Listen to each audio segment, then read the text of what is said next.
Very good point. Another question that comes up quite often is people will talk about porn being addictive. Right, right. See, I would say to that, I mean, that once again, that sounds really horrible, and it's a convenient thing for people to say who are against pornography, but really anything can become an addiction. You know, things that normally seem benign can be an addiction. It's any kind of repetitive, you know, circuitry in your brain that makes you compulsively do something, and it's probably a symptom of something deeper going on. So, of course, something like pornography can be used in a healthy way or abused in a non-healthy way and become a kind of addiction, and you know, it's just, that's going to happen. It's going to happen like anything can become an addiction. Right, and I think that those who will say that you start looking at Playboy and you end up with something much harder, or that enjoying pornography or erotic literature or whatever is going to eventually lead to addiction is no more valid than to say that having a glass of wine a couple of times a week is going to eventually lead to addiction. And you know, there are a lot of alcoholics, but the percentage of alcoholics to those who use alcohol is really very small. Right. I think the same Absolutely. thing. Another one of the complaints that people have about pornography is they will talk about it in a negative kind of enabling way, almost as it's like a form of adultery almost. I've seen many. I mean, they have, you know, like Porn Anonymous type groups where, and we talked about addiction earlier, and I'm sure that there are. I'm positive. I know there are people who are addicted to porn just like they're addicted to other substances. But this idea of looking at enjoying pornography in some kind of a negative way, as if it is a departure from something that's normal or good or healthy. What do you think about that?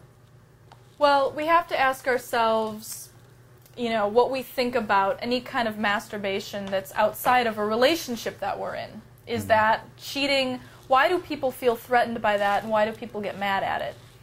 And because, you know, you could easily say, well, I'm in a relationship, but on the side I'm masturbating and I'm coming up with these fantasies in my head. So I'm not looking at porn, I'm just thinking up fantasies.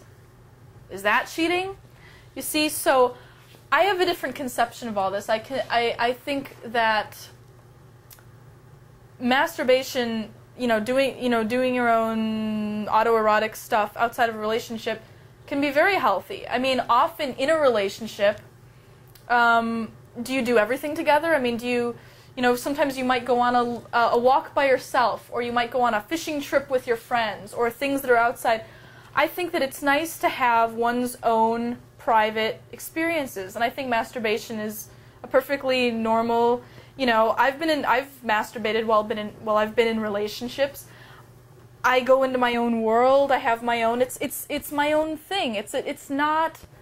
It doesn't threaten the relationship. It doesn't get in the way.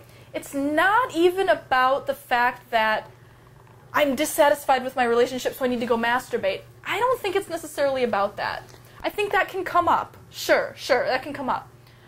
But then when it does come up, it's a symptom of a problem in the relationship. Exactly. And it's not the masturbation that's a problem. It's that something else altogether. Right. There's some issue that you need to work out. I think this is a very important point that you're making, is that it can actually be a positive part of a relationship to make your own life more fulfilled, and when we're fulfilled, we can be more fulfilling and fulfilled in our partnerships. Sure, absolutely.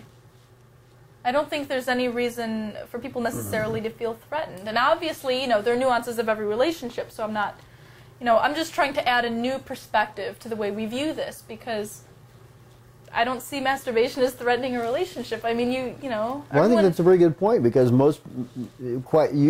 I'd say that the common thought is that masturbation in a relationship somehow means that there's something missing in the relationship, or that there's something wrong. No, No. And if it's a good relationship, I think that's a very good point. We were talking about this earlier before the show, and I was wow, this is really a great point. I'm glad you're making it. Definitely.